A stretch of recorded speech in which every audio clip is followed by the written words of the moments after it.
Hey, what's up, guys? Welcome into Packers Total Access. My name is Clayton. You can check us out on packernet.com. Find me on Twitter at Packers_access. Joined alongside Emilio in Tennessee. Here to talk some Green Bay Packers this evening. Emilio, how we doing, partner? Great, beautiful day today. I know everyone's prepping for the weather, unfortunately, but fortunately up here we had 70 degrees, a little bit of wind. Yeah, it was nice out. But bro, I'm counting down the days for the mowing season to be over. I ain't gonna lie, man. I'm yeah, like one. I was telling you, I got one ahead. That's a win right now. Absolutely, we'll take that. I'll tell you what else we'll take, man. That's the great privilege of shopping with the good folks over at Ticket King, the official ticket provider of Packer Fan Total Access Live. Wisconsin-based since 1992, specializing in Packers tickets. They're Wisconsin's largest ticket source with offices next to Lambeau and in Milwaukee. Just click on the link in the video description that'll send you to theticketking.com, where you can register for free as a customer and go ahead and start shopping for your Packers tickets. Again, that's Ticket King, the official ticket provider of Packer Fan Total Access Live. So, Emilio, we've had a bunch of stuff going on today. Obviously, Romeo Doubs returned to practice. We're going to hit the injury report, got all kinds of good stuff to dive into. Is there anything before we get started into the show notes here that you're that's on your mind? You're excited about anything you want to talk about, anything in general? Did you catch that mic'd up of Tucker? Did you watch Oh, that? yes, dude. Oh, beautiful. Absolutely. Absolutely. Maybe I scream too much, just like the little stuff, you got to keep it light. They're there to their job, right, to play football, but you got to keep it light, got to have fun. It's still a kid sport at heart. And, he does it, man. He really does. And I like that, hey, I can't believe I let a DB tackle me in the open field. Right. Just was sitting there just talking. Ben Sims was the biggest fan, that whole game, was just sitting there next to him on the bench just chatting it up. But I appreciate Tuck and, keep it going. I really like Ben Sims too, man. I think Yeah. he's been a quality signing since last year. Yep. Just someone who can fill in a pinch. He's not making mental mistakes. He's fairly effective in the run blocking game. We showed that pancake on that 11-yard run. It kind of set the tone for the day for the Packers. Yep. Really like Ben Sims. I do, man. No doubt. Keeps his head down, gets the job done. And like you said, no mental mistakes. That's huge, especially when you only get 5, 6, 15 reps, Matt, whatever it is. You can't have 1/5 of those be a penalty. That's not going to fly. No, you can't, man. And really, that's what it comes down to. The games that are so close like this. I'm still amazed at how many people are negative about that win. It's like it always blows my mind how the Vegas odds can be so close. Right. But yet there are still fans that are like, I can't believe we only won by 5 points. It's like, bro, we were 3-point favorites. Like, we covered the spread by 2 points. That's good. That's a good thing. I don't know, man. And I'm trying to shift gears off of all the negative and been swatting it away on social media and everything. But it really does bother me when people cherry pick stats and try to make something sound worse than it is. And I don't know if they're doing it for engagement or they're just don't fully understand what even the metrics, I think we're considered tape guys, right? We always say the tape matters more than anything else. We're definitely not one of the spreadsheet guys, but even when you look into the data and you dive into the spreadsheets, you can see an underlining positive within, certain statistics, certain metrics, and they'll ignore that completely and just steer in the direction of the negative, which is just, it's mind-boggling to me. It really is. But as far as one of the positives, though, man, Xavier McKinney won NFC Defensive Player of the Week. I like how the Green Bay Packers did this. McHimmy. That's what they said, McHimmy. So he is him. McKinney obviously earning that there with the interception. His fifth on the year, right? 5th in 5 games. Yeah, 5th on the year, and I think it was actually Tim that retweeted it. But Kay Adams was talking about how he had that last pick. He had a pick in the last Giants game that he played, so technically he has 6 consecutive games with an interception. And so if he gets one this weekend against Kyler, he'd be the lone survivor of 7 picks in a row, back-to-back games. And he's got a nice little bundle that he's there with in the tied for 6 category. So even still, I mean, great feat. I'd love for it to be, all Green Bay ones. So let's get one this weekend, one next weekend, and call it a day. Yeah. And, the other thing too, if I heard correctly, Charles Woodson, the year that he won Defensive Player of the Year, he had 9 interceptions.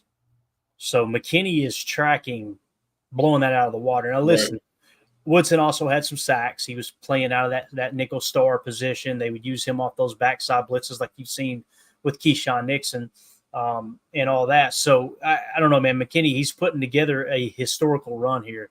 It's going to take a lot for him to not win All-Pro. And that's very, very. And he's already got to add a fumble to it. Maybe he doesn't have a sack. He's already got a fumble recovery. At that point, if you're looking at the stats, it's not going to matter what,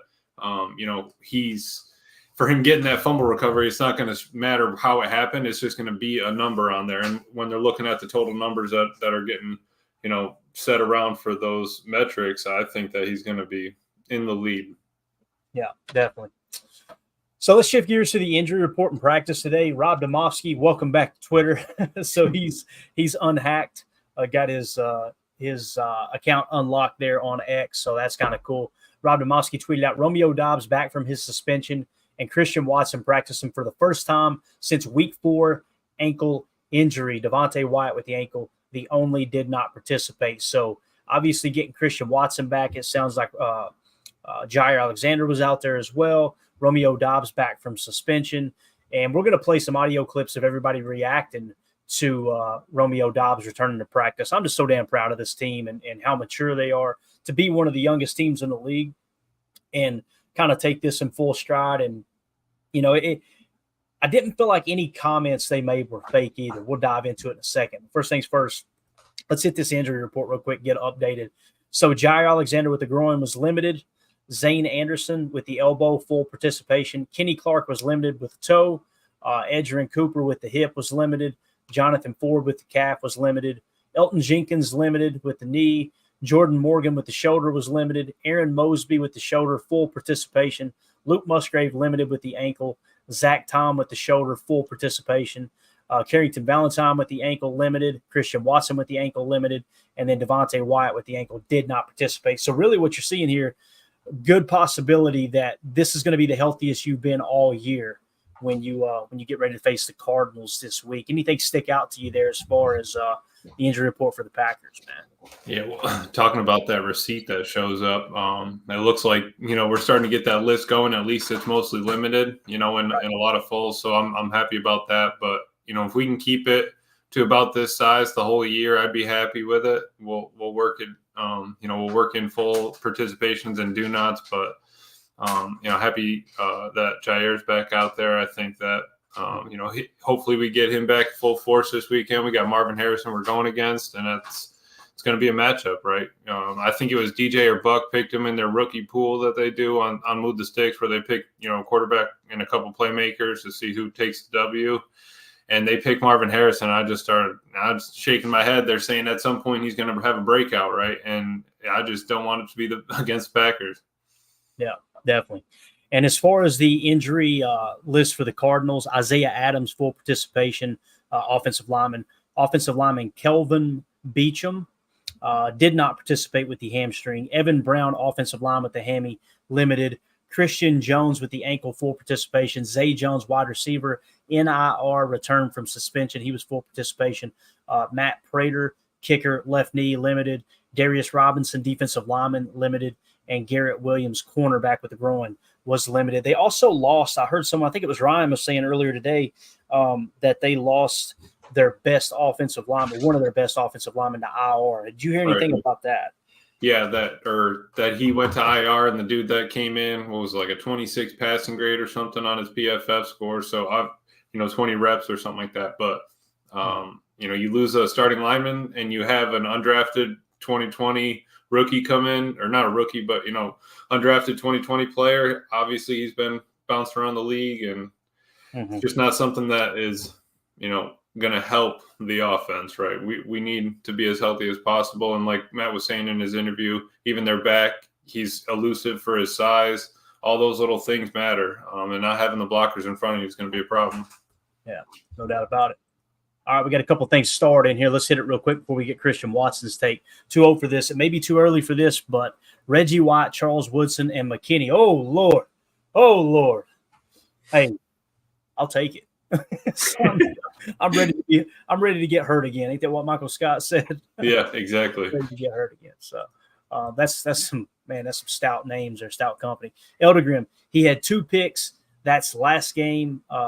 That last game as a Giant, by the way. Wow, that's crazy. So basically, if he had 2 in his last game as a Giant, then his last 6 games he's got 7 interceptions. Mm-hmm. That's wild. Almost had 8 with when he, that second one that he had his y'all, hands on. Y'all keep mentioning that one. It's eating you up. It is. Carl Ward in the chat. Good to see you, buddy. He says, I think people need to put respect on Watson's name. That's tough to come back from back after 2 weeks. That injury looked bad at first, man. I was thinking the worst when he got rolled up like that. No doubt about it. Ron Sample says, Matt did say Wyatt was out of the boot. So that's good. That's great news. So we might be looking at – look, they didn't put him on IR. That would suggest it's going to be a maximum of 3 weeks, right? Yeah. So this will be the second week he misses. If he's out of the boot, probably be next week. I think really possibly this week. I doubt it. Right. But next week, looking really good for Devontae Wyatt. That's great news. So I'm honestly super happy with the training staff. I think they've been crushing it. I know it's per person basis, but having this ability and being blessed like this is awesome, and definitely a testament to what the work they're putting in. Yeah, definitely. So let's do this. Let's shift gears, and let's get everybody's kind of take, or a couple people's take, on the Romeo Doubs situation. Again, I think Christian Watson is, to be so young, he's already a leader on this team. And this tweet was sent out by John Miller of NBC 26. Christian Watson on if Packers wide receiver Romeo Doubs needs to earn any respect back with the locker room after last week. Let's see what Christian Watson had to say here. I think that we all, respect the way that Rome goes about his business in the building. And I think we have a tight-knit family.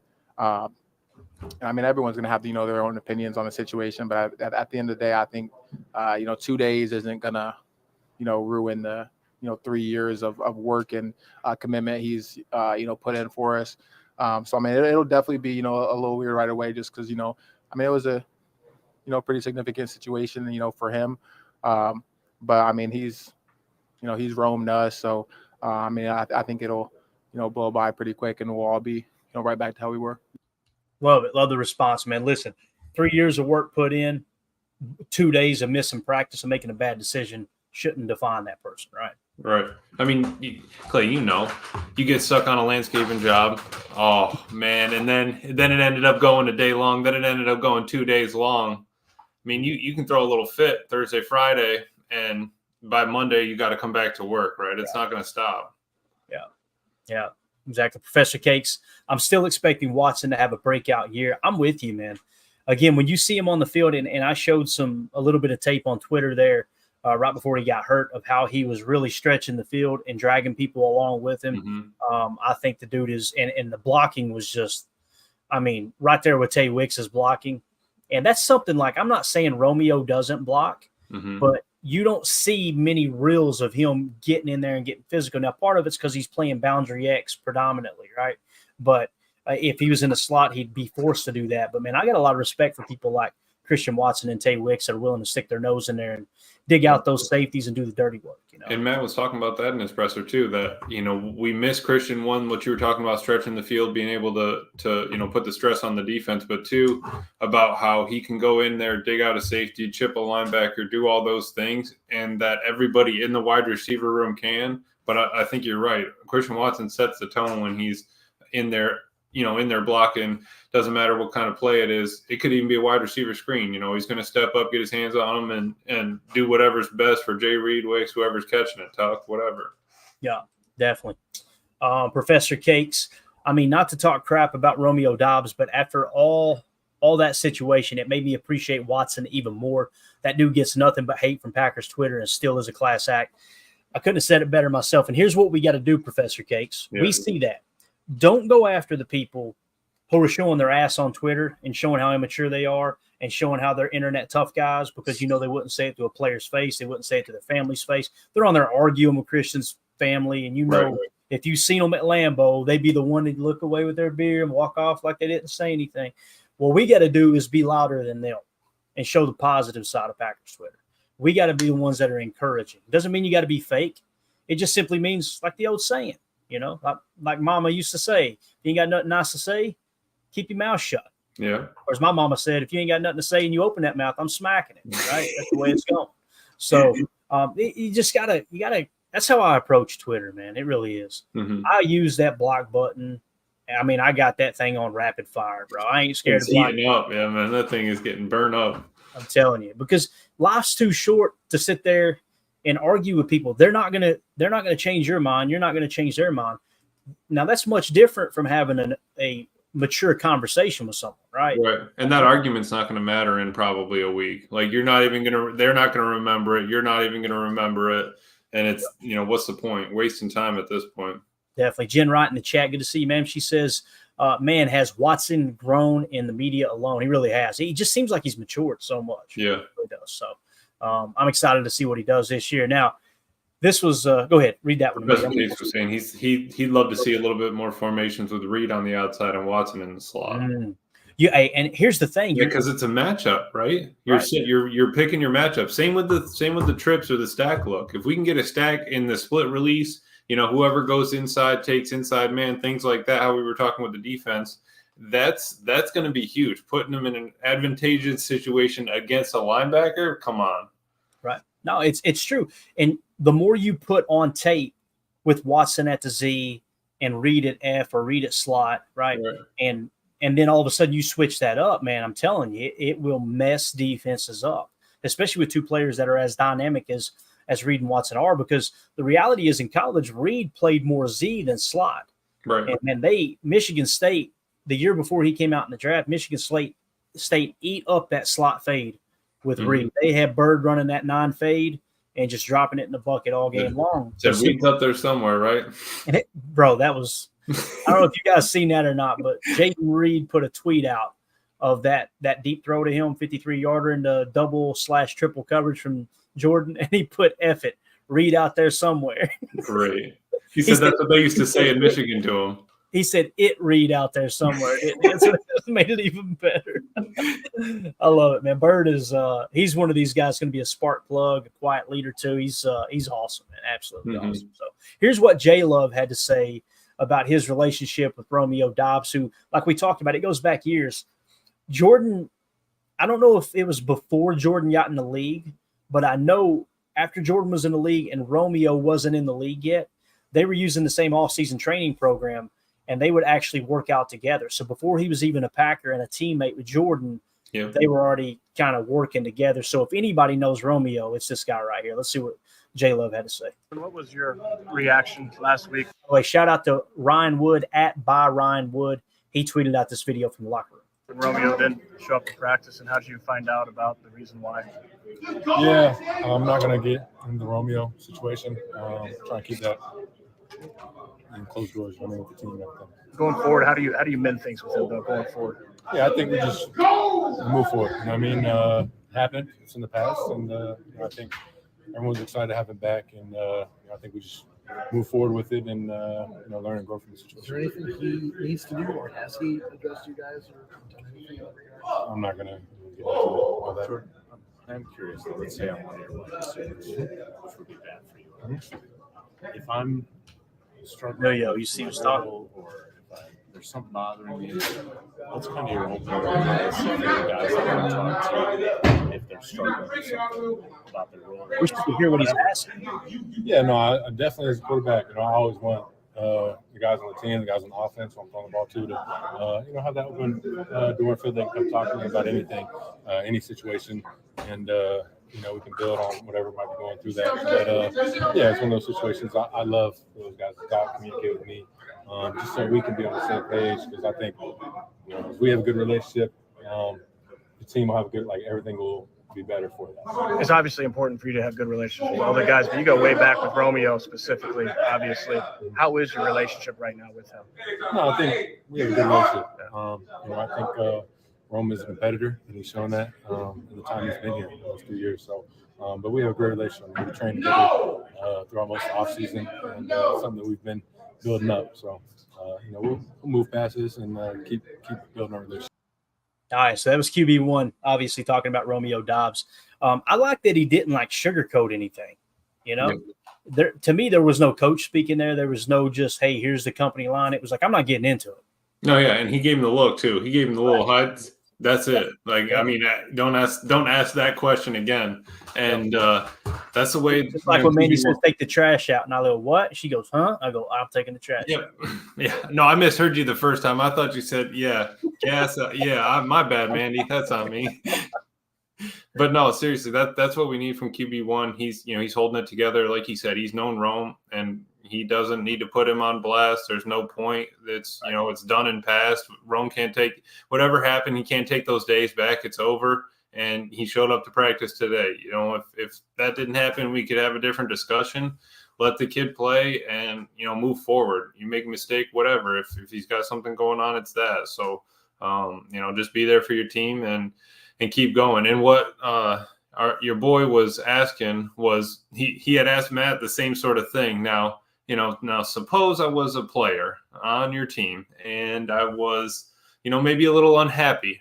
How would you like me to approach that? And that's basically what he was asking Jordan. But you got to be able to talk to your boys and just get through it.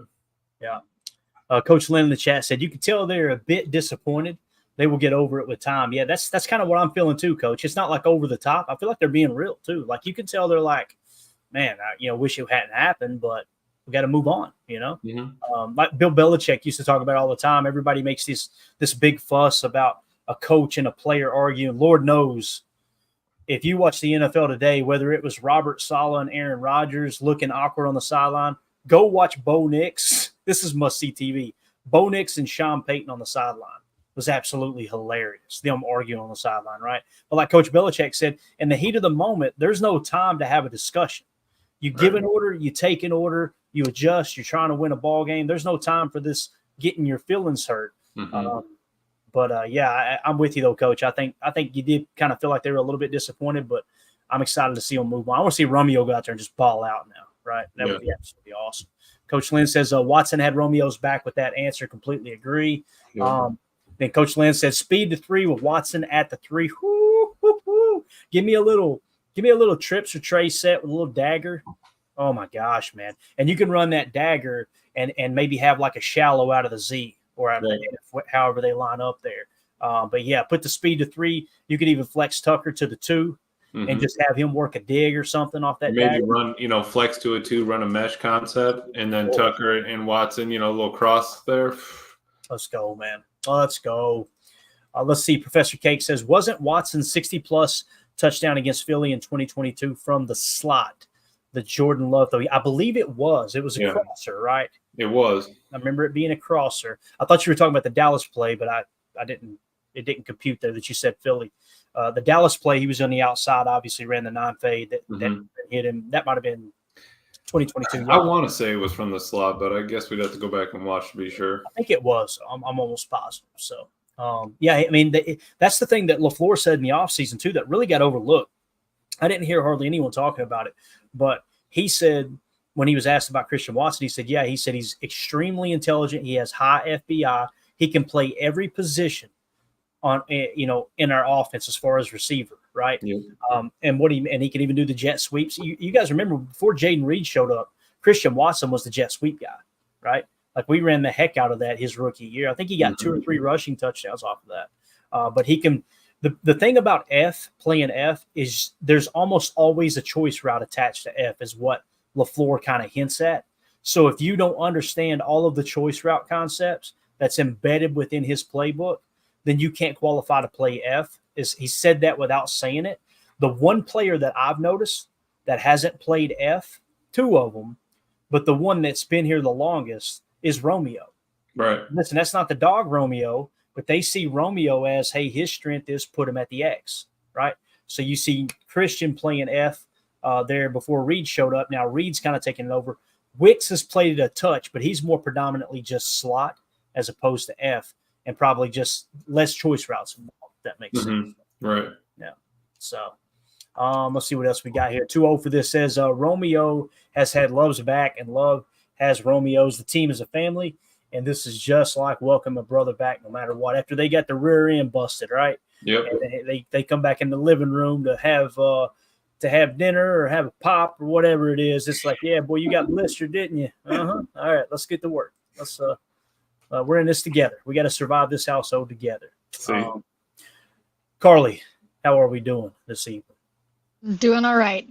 Thought you were maybe talking about my son at dinner just a second ago. It's been that kind of night, but we're all right. Chris giving us an update from the Carly household and how she runs a tight ship over there, no doubt. Oh, yeah. How much time do you got tonight, Carly? You want to get into that fantasy update real quick before you have to hop off, or you're going to be on for a while? I got a bit of time. We can work it in. Okay, cool. All right. So obviously another thing here that Jordan Love met with the media. This was Rob Domofsky that tweeted this out. He was asked about the 53-yard bomb to Jaden Reed that we were talking about, right? Jordan Love on how Packers quarterback coach Tom Clements graded his decision on the 53-yarder to Jaden Reed into triple coverage. So let's see how he answers this question as far as how the QB coach judged him on that throw, that bomb to Reed. Got a 0 on the grade sheet for this. Zero. Going to happen after going on the sideline. But yeah, I mean, it worked out. Is what you say? Not a great decision. It worked out, but you can't rely on that working out all the time. So we're glad it worked, and learn from it, grow from it. But not a great decision. Would you take that shot again? No, I wouldn't. I would not. But, like I said, I'm glad it worked out the way it did. I love that dude, man. No. Yeah, probably not going to do that again. Probably not going to do that again. So obviously that was one of the biggest plays that we showed on Chalk Talk. Man, you couldn't have thrown it any better. And I knew it went into triple coverage, but where he led Reed to, I kind of feel like Reed catches it or it falls incomplete. Yep. I'm still smiling because I'm like, man, Reed hit it. F it. Reed down there somewhere. Just chucking. That's what he did. Let it fly. Yeah, no doubt. Let's see here. Doug in the chat. Good to see you, buddy. He says Watson had a 38 on his Wonderlic at the Combine. In contrast, Aaron Rodgers had a 35. The NFL average is 24. So, yeah, Watson is a brainiac, which is wild to think about that you're almost 6'5", run a 4.3 40.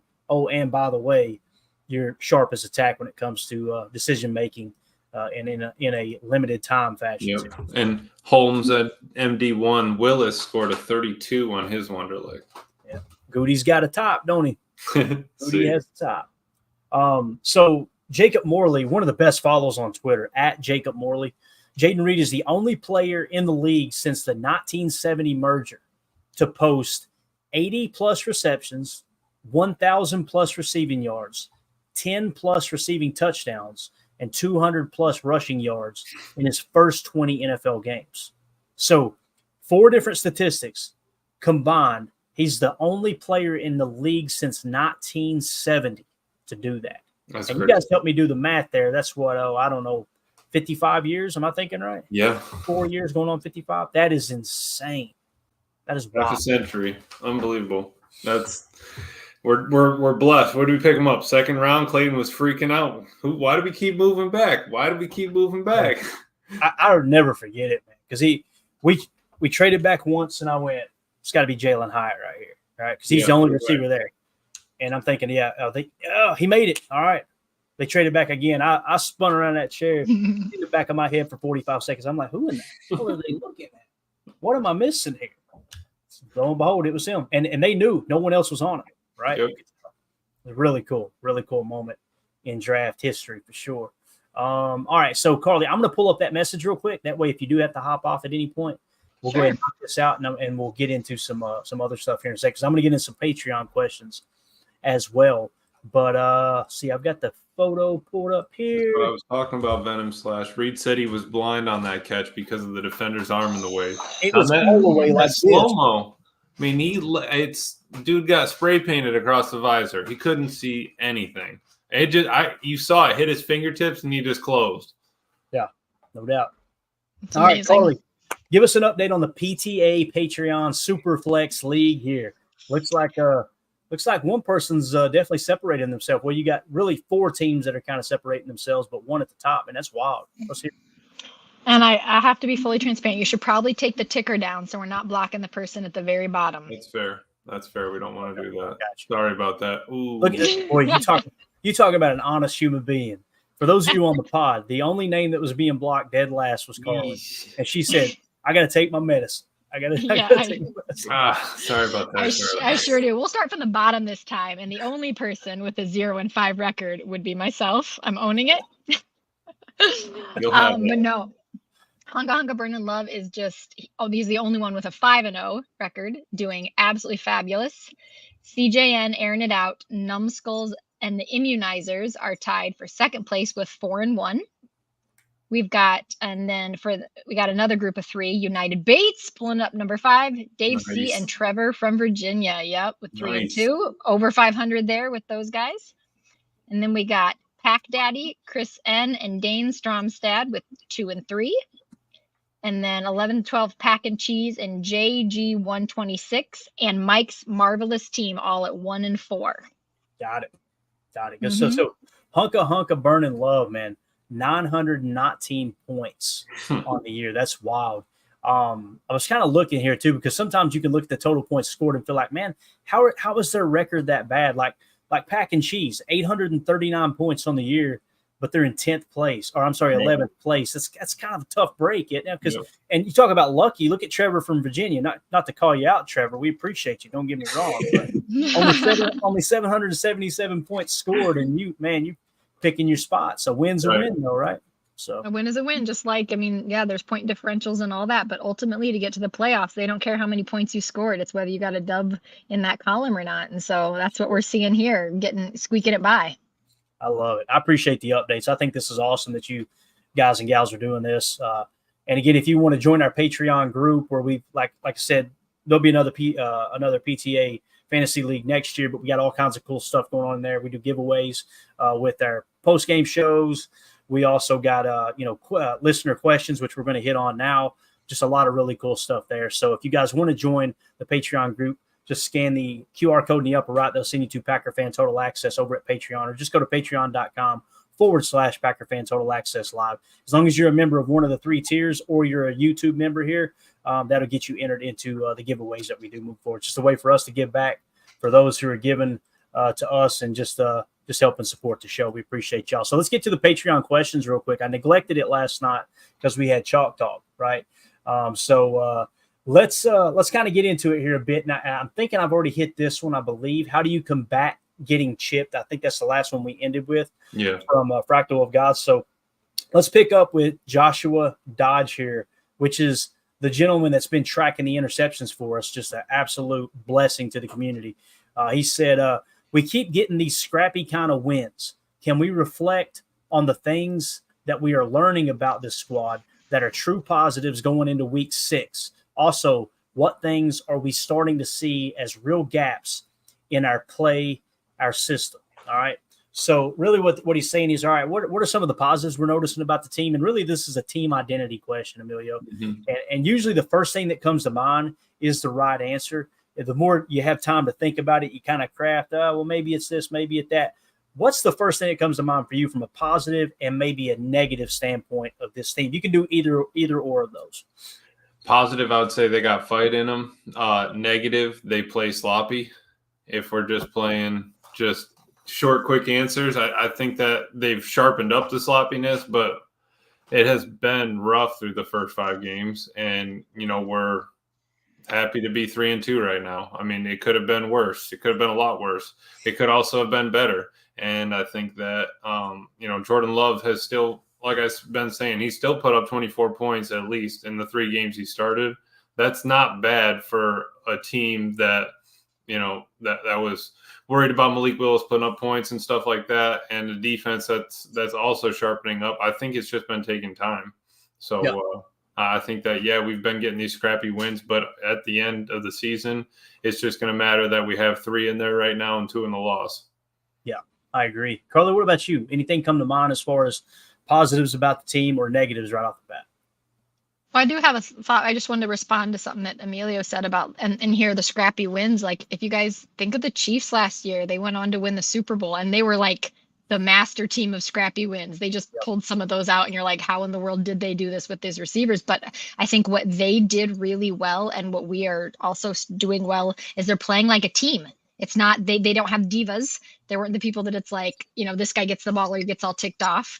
They were using the strengths of, they had amazing coaches that could really scheme up guys and let players play to their strengths. I think the cohesion that we see from everything I can see, at least from Matt LaFleur and his players, like he knows them, he knows what they're good at, and he's trying to get them into places to succeed, which I think is awesome. Yeah, no, I agree. And you kind of stole a little bit of my thunder there. My positive, the first thing that comes to mind is Matt LaFleur scheming. Like, yeah, I mean, even the pick six, which was like the most devastating play on Sunday, we watched it back on Chalk Talk, and it's like, what a beautifully designed play. If Josh Jacobs and Rasheed Walker communicate correctly, and they give Jordan an opportunity for that throwback, and they don't just have a free runner, that's probably 6 points. yeah. And could you imagine that? Because it was from what yard line were Like they on? 7, third and 10 or 12 or something from the 7. On 8. Yeah, well, I had on 8. It could be wrong, though, with the box score. But, yeah, so you're looking at a 92-yard touchdown pass, and all because one person missed a block. And we don't know which one it was. I mean, we got an idea, but we're not going to throw people under the bus. Regardless, there was 2 people there to block 2 people. 2 humans to block 2 humans, and it didn't get done. And if it did, man, that throwback play was nice with that pro router, like you called a C route. He was coming wide open, man. It's going to be awesome. So that's my positive. As far as the negative, the penalties definitely stick out to me, like you were saying, Emilio. Just sloppy football, and the pass rush has got to get better. Although we're going to hit on the pass rush here in a minute, and I think it's going to surprise y'all. We're probably going to tick some people off, and I got to be honest, I really don't even care because it's just amazing how people are cherry picking stats on PFF to make it sound like it's worse than it actually is. But anyway, hey Clayton, can I ask a quick question? Yeah, absolutely. I was listening to Monday's show, and I just hadn't had a chance to go look this up. So if you're like Carly Rae, just stop asking stupid questions and go look it up. I can go do that too. But how do you? So I was listening to Monday where you guys were talking about Rashawn Gary and how his pass rush win rate was 25%, but he had yet gotten no pressures. So what does that actually mean? How can you win or get a positive in this rate if it doesn't mean getting pressures? What does success in that category look like? So here's where the water gets muddy, and it's why I don't lean on PFF for stuff like this. I use PFF strictly for the grades because it's an extra set of eyeballs on every player, on every play to get kind of a good base of, okay, here's how this group of individuals sees each player being great, okay? So with pass rush win rate, it's been described to me that in less than 2.5 seconds, you beat the guy that's blocking you. So when you beat the guy that's blocking you and you win that, it doesn't necessarily mean you got a pressure on. Why? Because the quarterback gets the ball out, right?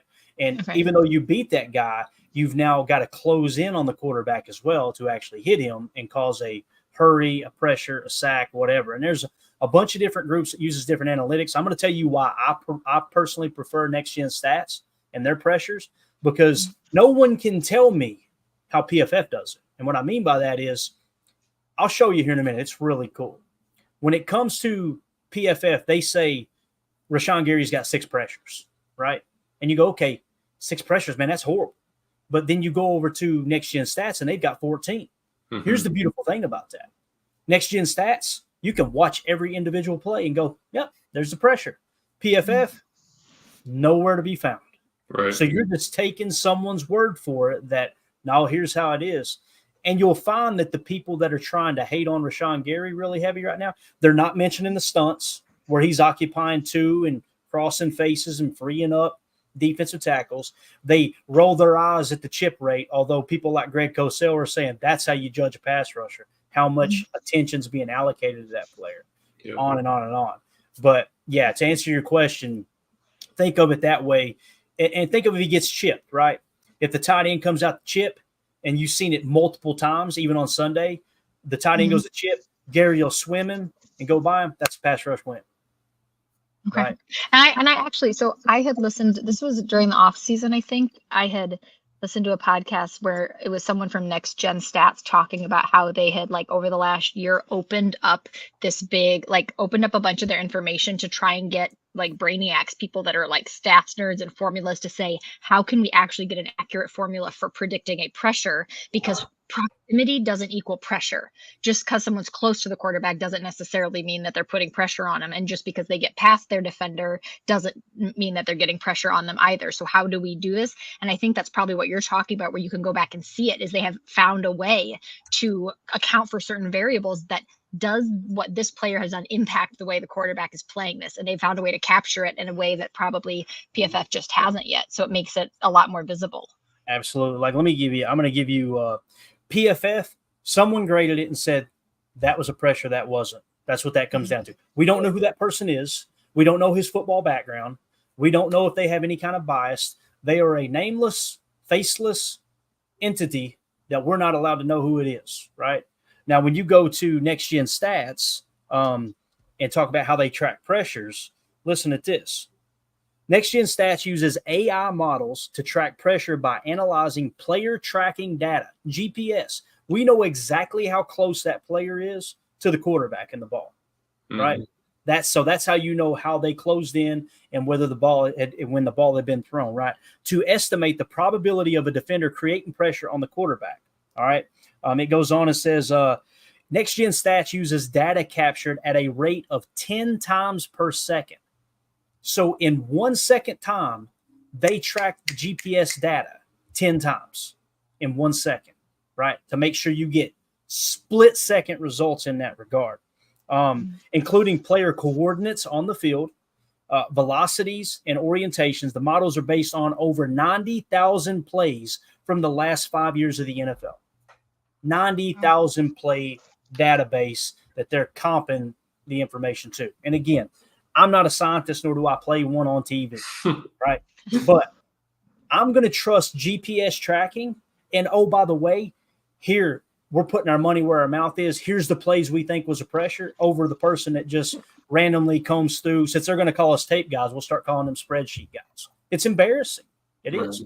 It's just, let's just, 2 weeks ago, it was pass rush win rate. That was oh boy, let me tell you, pass rush win rate tells the whole story. And now they're backtracking off of it. And it's, well, we don't really know if it's more about that. The reality is Next Gen Stats has Rashawn Gary leading the Packers with 14 pressures. Is that great? No, far from it. Just like we've been saying, he's having a down year. But to pretend like Gary is the reason that this pass rush is struggling so bad is just crazy. Like, he's literally leading the team to pass in pressure. Well, like I said, we'll get to it. Fractal of God said, I'm happy. No win is guaranteed. Could we be playing better? Yes. Could we be playing worse? Yes. Do I want J Love to be better? Yes. Do I hate him? Nope, not at all. There you go. That's a lot of emotions in there. Joshua Dodge said, yes, more specifically, is there any specific negatives that we are finding in the way we have been playing? That's the question that we answered earlier, because I asked him just to clarify. I was waiting for this one to come in. And this isn't a shot at Damon. This is just a popular topic. We're going to spend minimal time on it, Emilio. We're going to hit it on the next episode. What's that? We're going to hit it on the next episode. Man, look at you being responsible here on the podcast. For those of you listening on the pod, that's the end of hour one. We will see you on the other side for hour two. Appreciate y'all. Emilio becoming a professional. All right. So thoughts on the Saleh firing? I'm not surprised. Now, I'm going to tell you something. There are some people that look at this in a way that their defense is good. Why are you firing Saleh? The defense is playing great. He is not the defensive coordinator. When you're hired as a head coach, you're hired to win ball games. You're hired to manage the team. Your job is you've got to be able to read and react to every situation. You've got your hands in everything. And this is what Michael Lombardi and even Bill Belichick, kind of joke about quite a bit on their new podcast, which is absolutely phenomenal, is as a head coach, you're supposed to be managing every situation. When a team has a lot of penalties, guess who that falls on? The head coach. He's not coaching discipline. You're either coaching it or you're allowing it, right? Timeout management, that's on the head coach. Challenge flag, that's on the head coach. Preparation through the week, putting the game plans together. Where do you want the emphasis? That's on the head coach. And people, they like to draw this conclusion that, well, Aaron Rodgers got Robert Saleh fired. Robert Saleh won't say that. Aaron Rodgers sounded like he was emotional early on the Pat McAfee show because he talked about how close he got to Robert Sala's family. According to Aaron Rodgers, he was in the training room when he found out Robert Saleh got fired, right? So listen, is he lying? I don't know. I'm not God. I can't come on here and go, yep. Hold on a minute. Let me trigger it up here. Yes, he was being dishonest. It's amazing how many people can do that, to be honest with you. But anyway, what I'm getting to is Robert Saleh is not a good head coach. That's the reality. Starting early too, right? Creating the right game plans and having the right coaches and everybody in place to be able to succeed early. Do you know that even before Aaron Rodgers got there, Robert Saleh was the coach there. What was it, 2, maybe 3 years? Am I thinking right, Emilio? Yeah, 2, at least 2 years. So. Right? I think it was two. Since he took over the New York Jets, you do realize that in the first half of games throughout his entire tenure at the New York Jets, he's been outscored in the first half by over 200 points. That's bad coaching. That's bad head coaching. So now you asked me my opinion. I've always been of the opinion I do not like defensive head coaches. I just don't. Yeah. I don't think they're fit for it. Most defensive coaches are emotional and very fiery. When you look at the greatest coaches in the history of the game, there's a handful of them like Bill Cowher that was very fiery, but for the most part, watch Belichick on the sideline. Go back and watch that NFL films literally on the 1 yard line when they picked Russell Wilson off. Belichick, they said all of his coaches were yelling in his ear in the headset going, Bill, you want a timeout? You want a timeout here, Bill? Bill, you want a timeout? And he went, no, I got it. Just calm as can be, because he could see them scrambling on the other sideline like, no, we're not going to bail them out. Let's let them work through this. Yep. Interception, right? So I'm of the opinion, Mike McCarthy, right, one of those coaches that was very much what was his quality control coach, someone who had his hands in everything and kind of seen the inner workings, offensive mind. Matt LaFleur, what makes him a great head coach, in my opinion? Offensive-minded coach, right? The name of the game is to score points. And if you go out there and you build a team around a head coach who's going to be geared towards defense and not offense, then you're going to get that result. You're going to have a lot of low-scoring offenses. Now, Belichick's the exception because he's coached on every side of the ball for the last, what seems like 120 years he's been in the league. He used to be a special teams coach. He's a defensive coach. He's just a lot. So anyway, Emilio, that was long-winded. Thoughts on the Saleh firing? That's my thoughts. Yeah, I don't even know how I follow that up because, like you said, I mean, they're all people at the end of the day, right? Rodgers isn't, ice cold to Saleh. I'm sure that they've had conversations, get to know each other, all of that. But, I mean, it comes down to, what was Lombardi saying? That, he kind of just he's on the sideline. He just stares. He just stares and stares off in that direction. And what's he doing? He's just keeping morale. What is it that I know he's got a play sheet now and all that. So, if the players don't respect you, if you're not moving the team forward on both sides of the ball, you have a lot to deal with when you're a head coach. You're the one that has to go in and Matt. We have an interview for Matt every day that's possible, right? We don't get interviews with Steno and Halfley all the time. Right. So you're the face of that team, and you have to take the criticism. You got to take the heat, and then once in a while you'll get the blessing and the love, but not enough in Saleh's career there, and he had to go. I love it. Prince in the chat says Nathaniel Hackett should not be answering his phone. Put that thing on silent. And I like what Chewy said. 1999 Green Bay Packers, Ray Rhodes. Ray Rhodes was one hell of a coach, not a good head coach. Right. Couldn't do it, And what were they saying? Or I think it was Bucky and DJ. They were saying kind of like, you might as well do it now if you think that there's still a chance for they're playing for first in the AFC East this week. Right. Exactly. They're playing the Bills for first in the AFC East. If you think that you can get this thing, back on the tracks or keep it on there, give it more fuel to keep it moving sort of thing, then you got to make that decision quick. And, you still have 10 games to go. You can make a push. There's a lot of options and playing for first in the division is the first one. And listen, that's my opinion. And it may sound like I'm very animated about it. I feel very strongly about it. It doesn't mean I'm right, guys. That's just my opinion. I could be completely wrong. I kind of combed through the history of the game, and that's the big things that stick out to me. Carly, you got a take on that as far as the Robert Saleh firing? No, I just feel. Did they pick who's the head coach now? Who's the new guy? They refer to him as Brick. It's Ulbrich is his name. Yeah. He actually played in the league with Aaron Rodgers. He was a defensive player. So he's going to take over as the head coach. They darn sure wasn't going to give it to Nathaniel Hackett with the way that offense is struggling right now.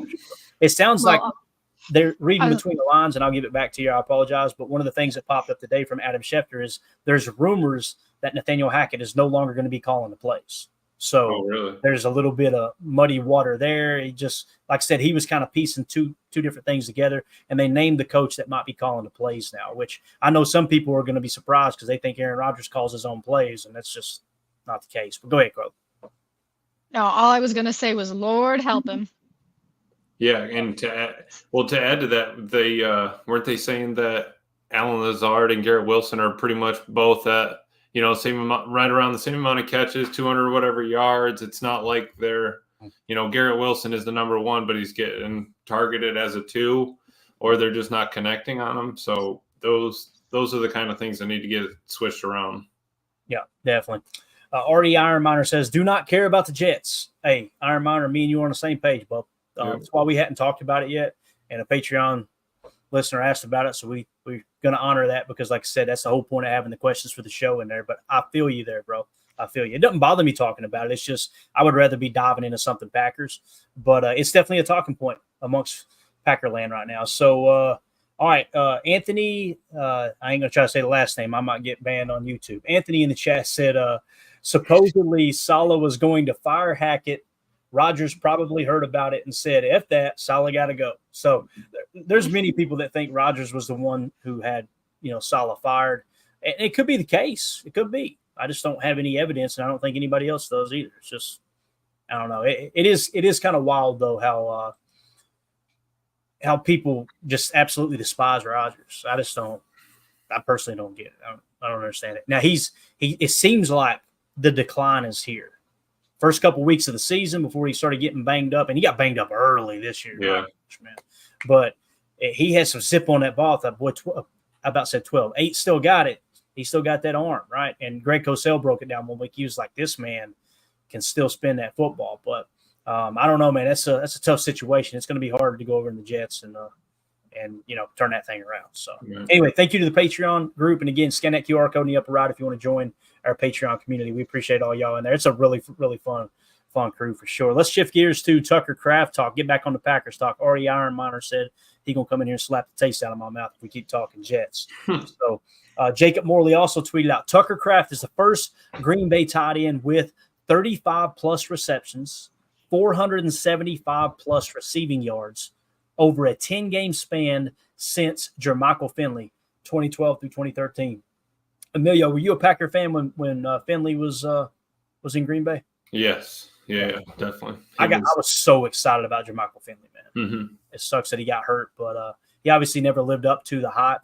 But, man, he was a dynamic player for sure. So Tucker Kraft is really starting to turn the corner here. Again, 475-plus receiving yards off 35 receptions over a 10-game span since Jermichael Finley. That's really cool stuff. And I think that's, I know that we were just talking about Rodgers, but, that was something that everybody was always asking for him to have a tight end that has skill on the inside that, you can flex and stuff. I think that us having it is 100% a blessing, especially in the way that Matt LaFleur runs his offense. It's not just I formation and, run the seam route for the tight end.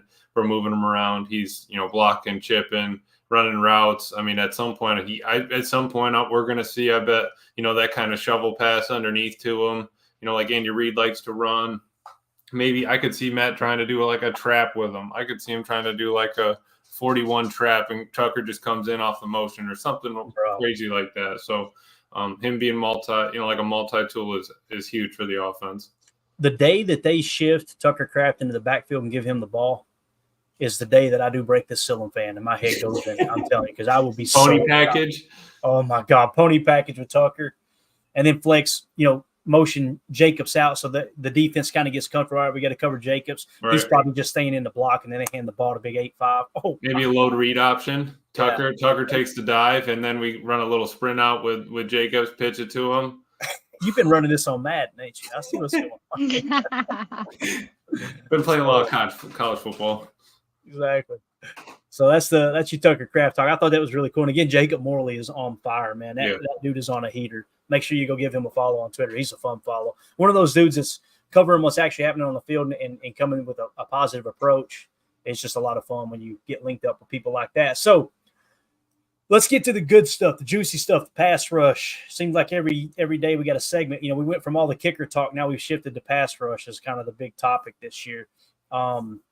So I quote tweeted this out from Ben Fennell. The Packers' 54.8% pressure rate when bringing 5+ rushers, best in the NFL, according to Next Gen Stats.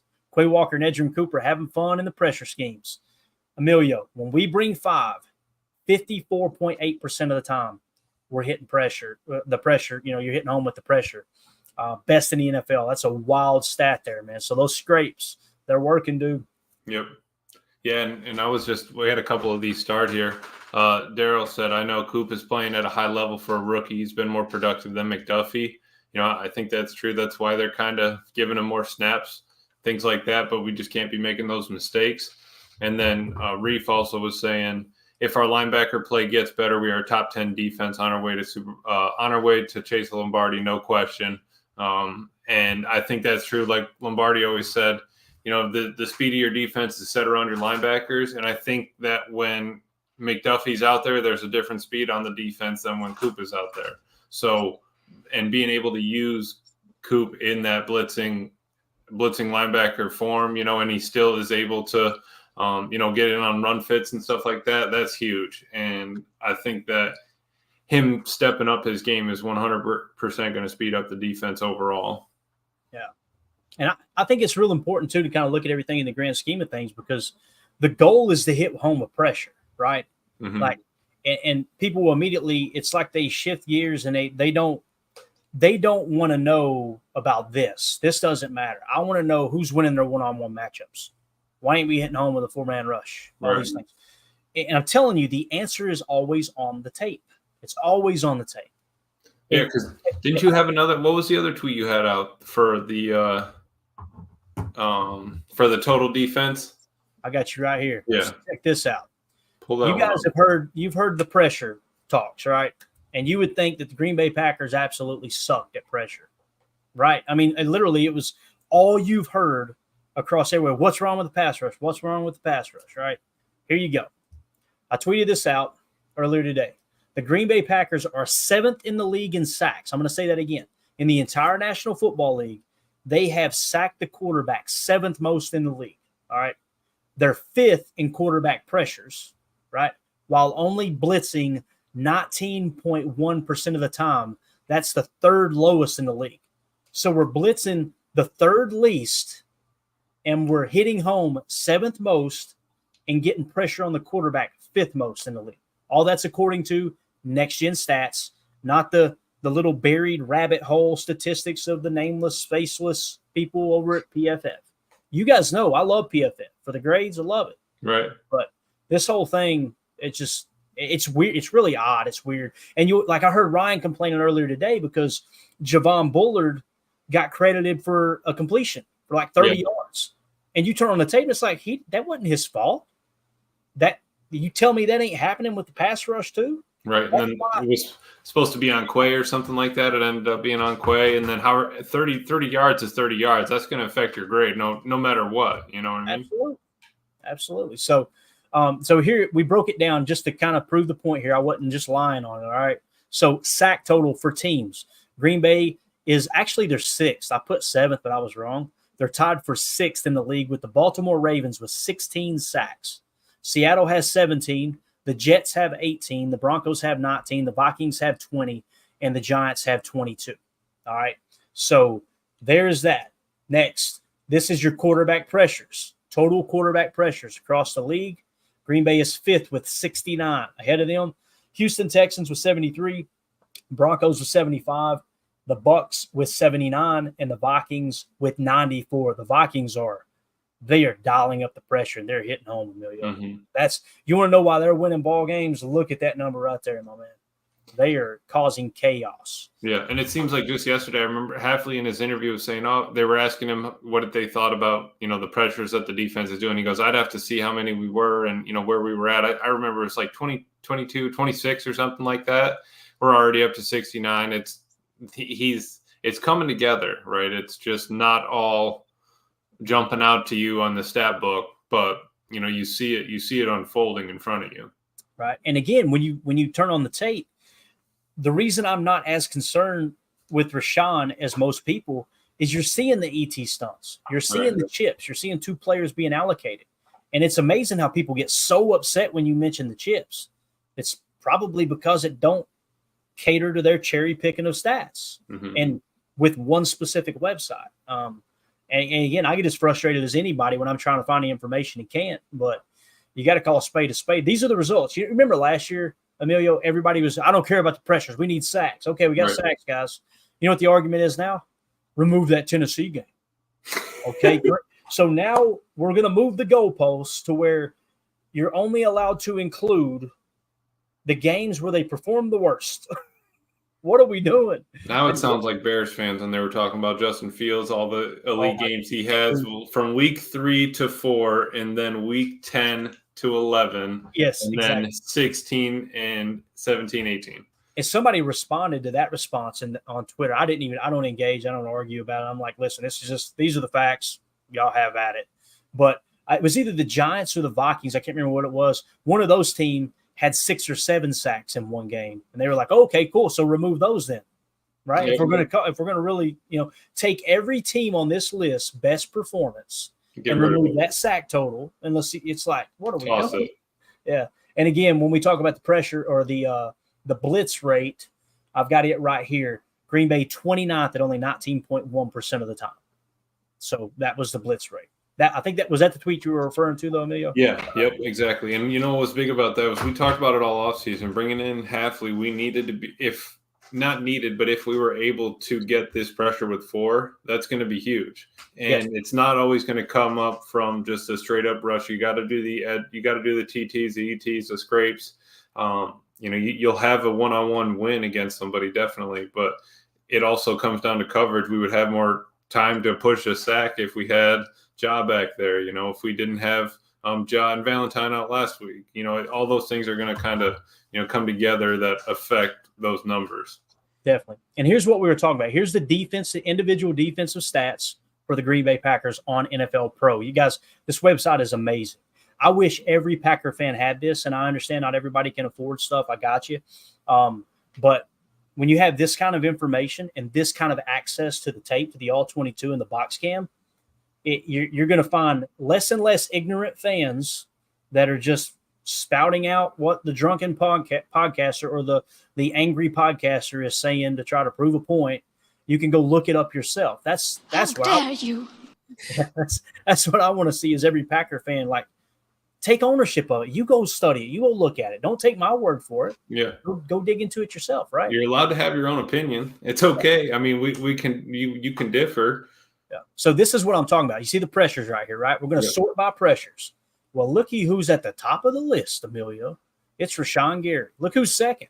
Rashawn Gary's got 14. Kenny Clark's got 11. Again, not great. Those are not great numbers. Right. They're leading the team. Like, what are we doing trying to run them out of town? Now, check this out. You see this 14? Watch this. Oh, yeah? Well, let's go see all of these pressures, shall we? Are you sure? Should we do that? You sure about that? I think we should. Let's do it anyway. Look. So here's a pressure. Watch Gary. All right. Gary is over here. Watch the tight end. I don't even know if he gets chipped right here. He probably don't on this play. Yep. See him get chipped in? Yep. So he gets chipped inside. Interior slides over. Look at him battle. Look who ends up pressuring the quarterback. Doesn't give up on the play. All right. Next play. And we'll try to keep it on the box cam for everybody here. Next play, let's go end zone. Yep. Rashawn Gary, wide 9. That's Lane Johnson, right? Look at Rashawn working the edge.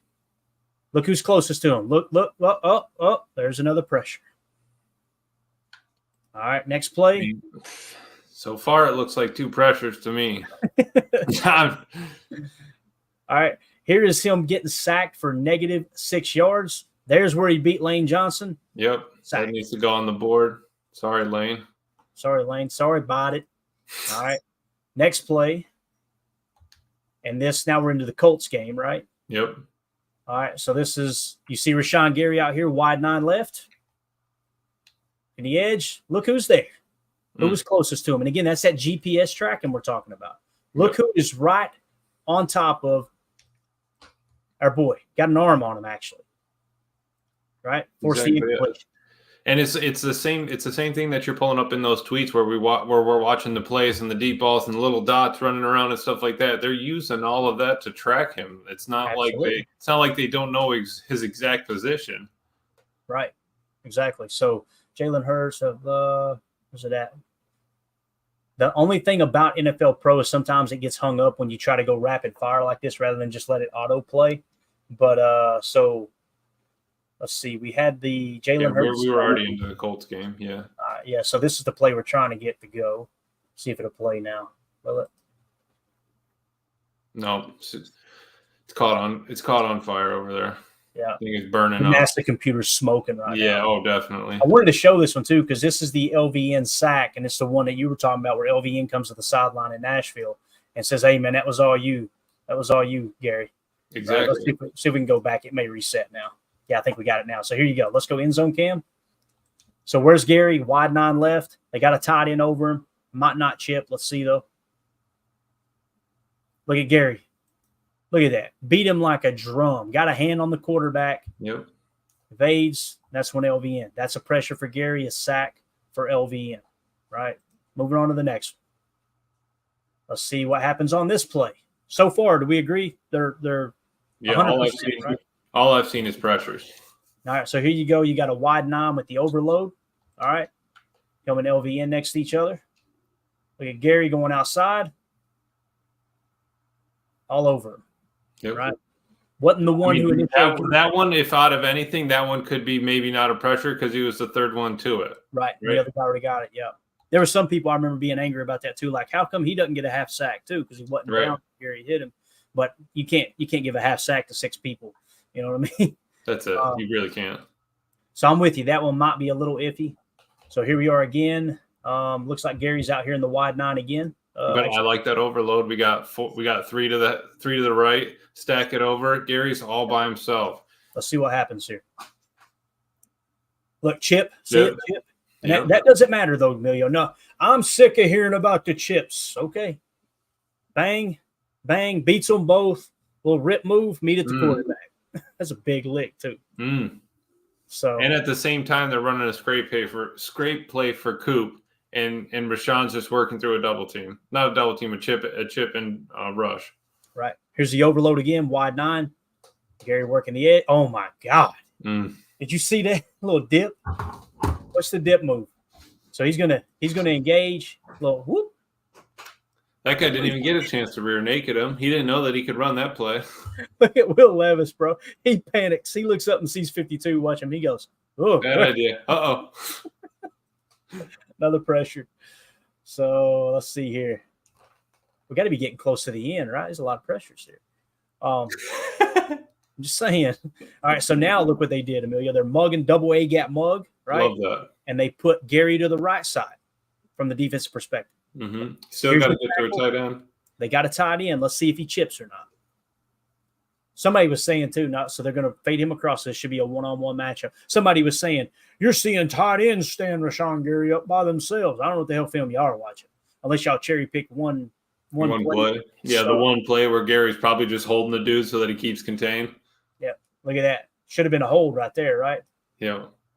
You see him try to pull away, but again, pressure, GPS tracking. Look who's right there.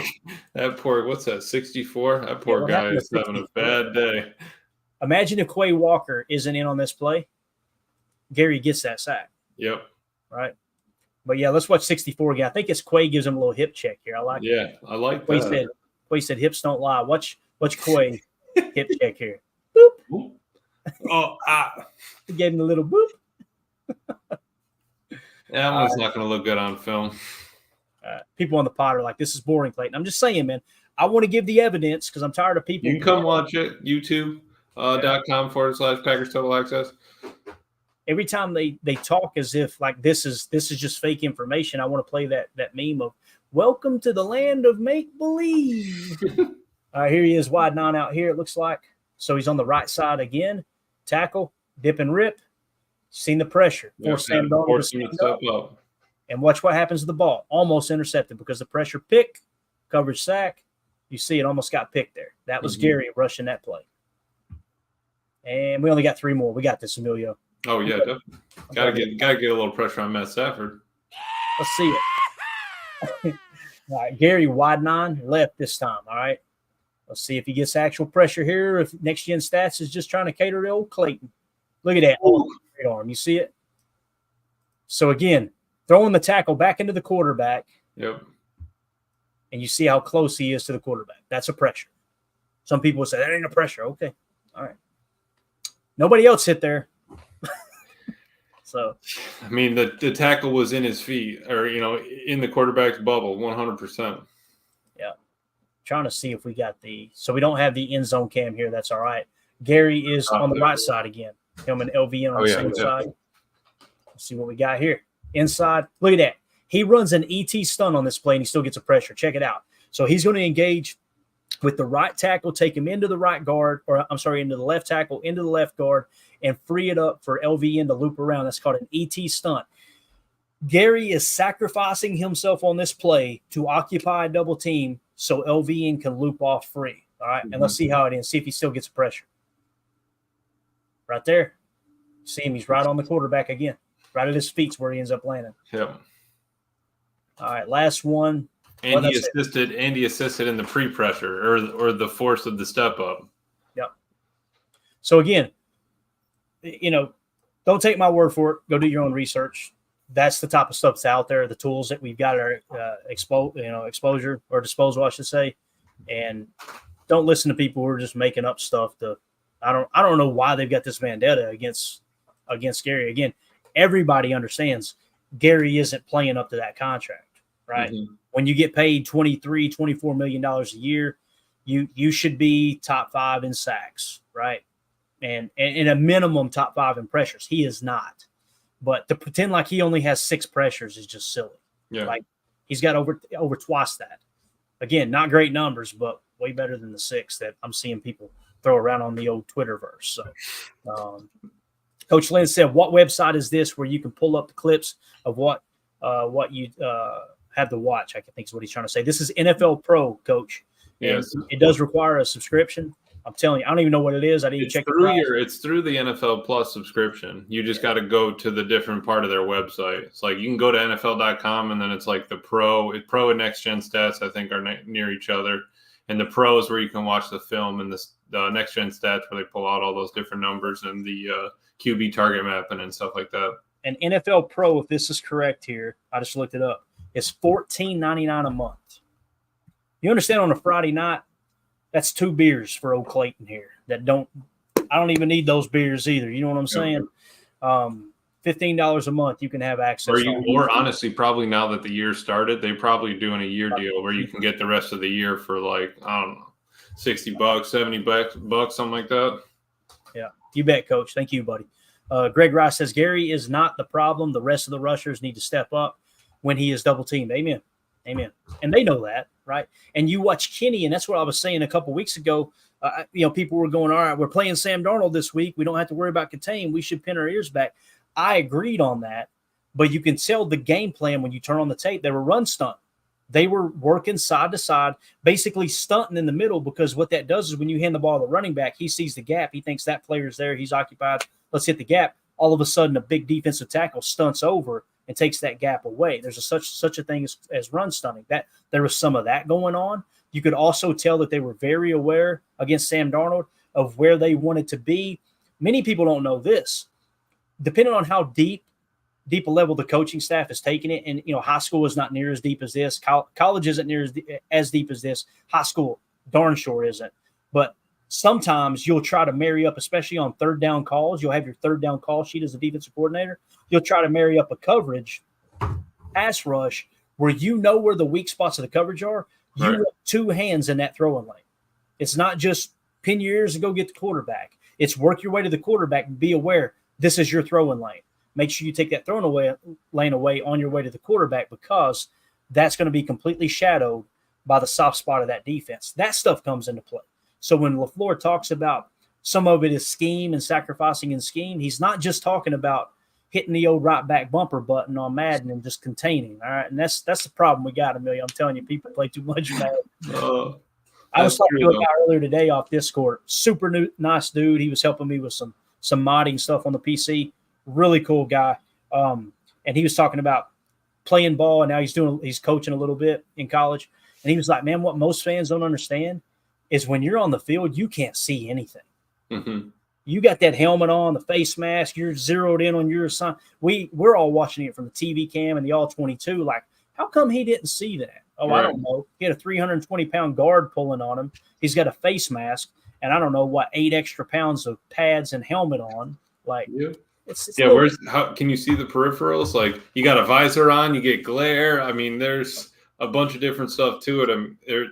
The helmet's not light. That was the worst thing. First start of 2-a-days, you put that thing on and you're running for 3 hours a day. That it gets heavy. Yeah, but that's the other thing too, Coach Lynn. Like, people pretend like Sam Darnold is 73 years old and he can't scramble. Sam Darnold can move. We've seen it. Mm-hmm. He escaped out of the pocket and got that crucial third down on one play there. Right. And if they're not happy about how the D's been playing quarterbacks, they're not going to be happy this week either. Kyler's probably the fastest one of the fastest quarterbacks in the league and can still throw it on the move. That our plan is probably going to be very similar to Philly, Tennessee, all these that have mobile quarterbacks. Anthony Richardson too. Yeah. 2-0 for this is the best at this, man.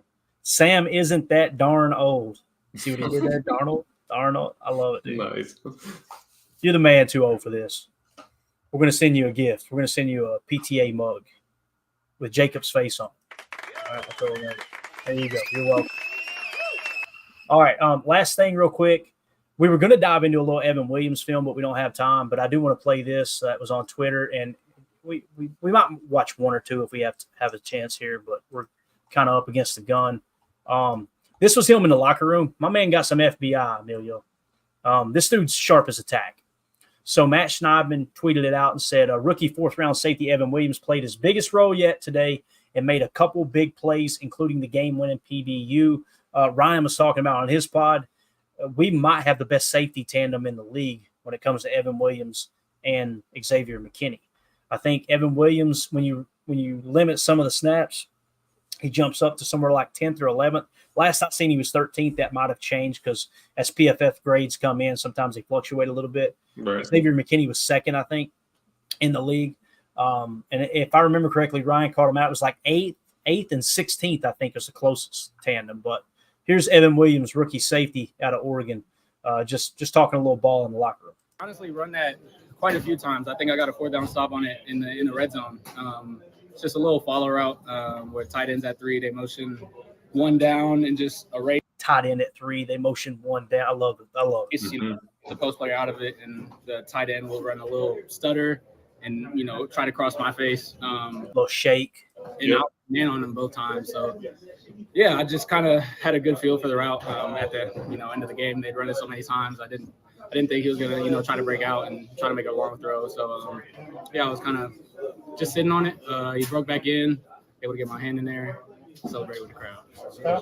Honestly, run. Oh, dude got an infectious smile too, man. That guy just looks like he would be a joy to be around. Yeah. Well grounded. Seemed like a really good dude. What do you think of Evan Williams, man?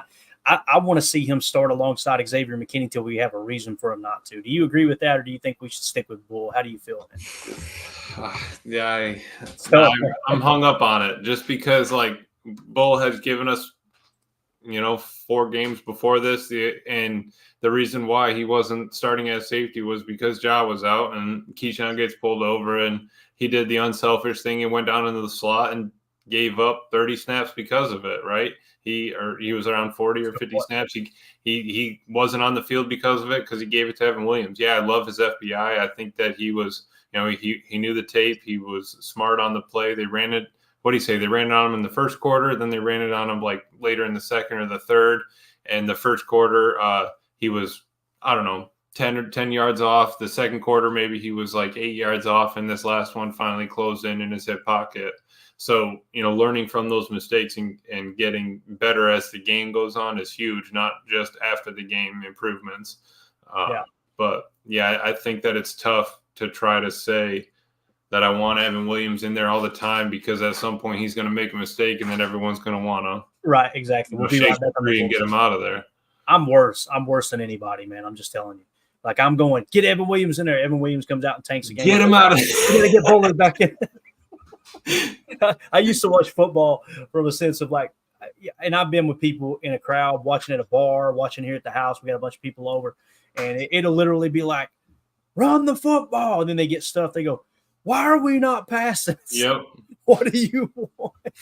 You don't even know what the hell's. You don't know what set they're in. You don't know whether it's man or zone. You have drank so much Jack Daniels tonight. You don't know what's coming or going, but you think they should not run the ball on that situation. Just wild. But when you look at passer rating when targeted, this is according to Next Gen Stats. Xavier McKinney 0. TJ Slayton 0 too. How about that? Look at he has dropped into coverage a few times, I believe. Actually, it's showing he didn't get targeted, but he has dropped into coverage. Kobe Wooden, same thing. So outside of Xavier McKinney being a 0, guess who's next? Evan Williams, 49.3. Emilio, 49.3. So if we were to go look at his plays here, and we don't have time to get it all, let's look at his targets real quick. You want to? Yeah, definitely. Just and Coach said here, he's like X. He sees things before they happen. I think that's very true. And I think that's something that, X is also kind of teaching out to the, to Bullard as well, the other young safety. I'm kind of excited for Home Depot to get out there too, see what he can do. Yeah. So the first play we're going to show is all the way back at the Colts game, right? And you got Evan Williams right here. He's playing deep shell safety, right? And if I remember correctly, he's in man coverage. I watch too much football. I think they run a wheel route here. If they do, that's embarrassing because I don't know why that's – I can't remember what I ate for dinner last night, but I remember this was a wheel route. Let's see if I'm right. Because I remember thinking, Evan, this was what we were just talking about.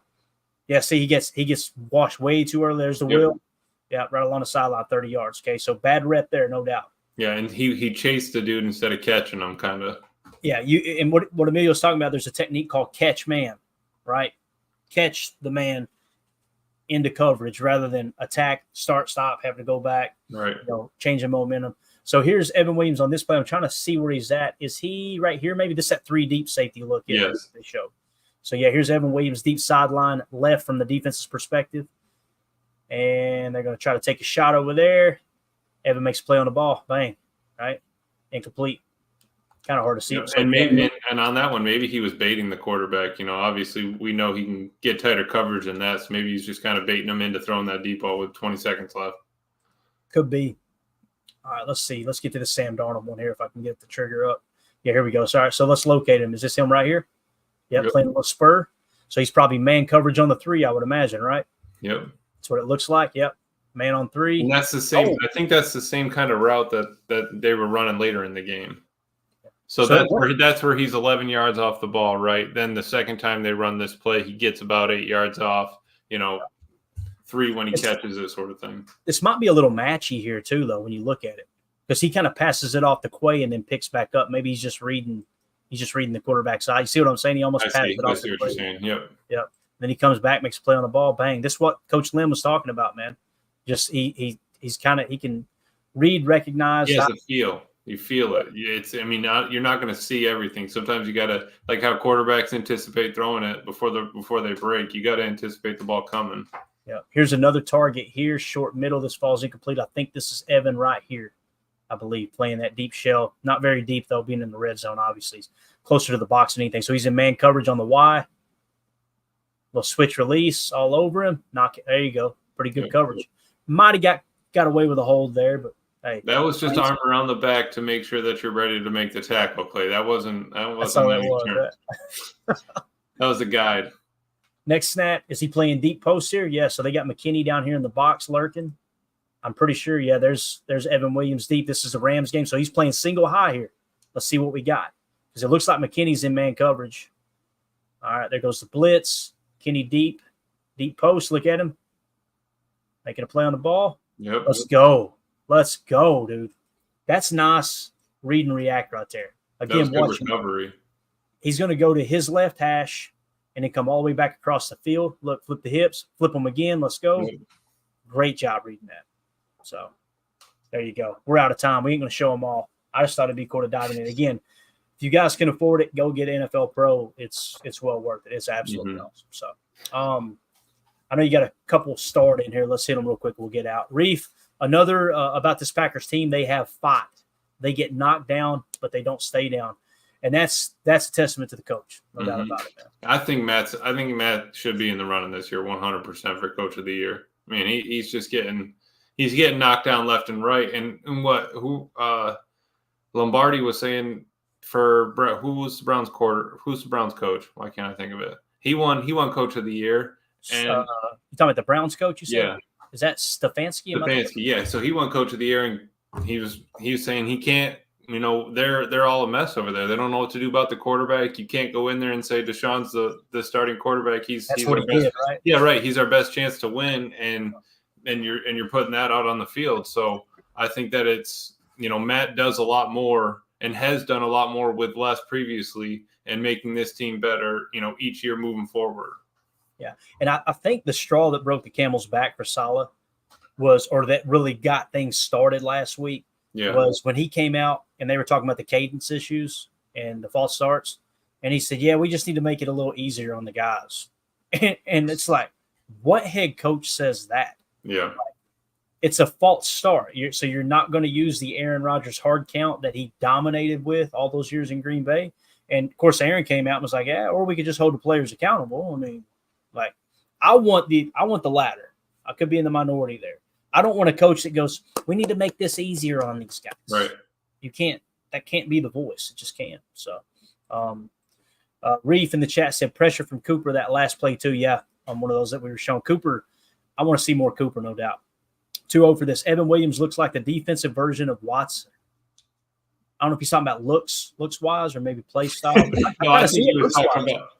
I kind of see it looks wise. Yeah, right? well, that I mean, fair, that's true. But I think he was just kind of saying, you know what, you know, smart player, intelligent, and will do anything to help the team.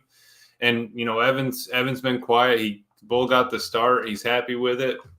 Like I said, though, I just don't know. I'm gonna be excited to see what Hafley does and who starts that post up there with X, because I think that's going to be very telling on who they trust the most and who they think that, you know, can help them.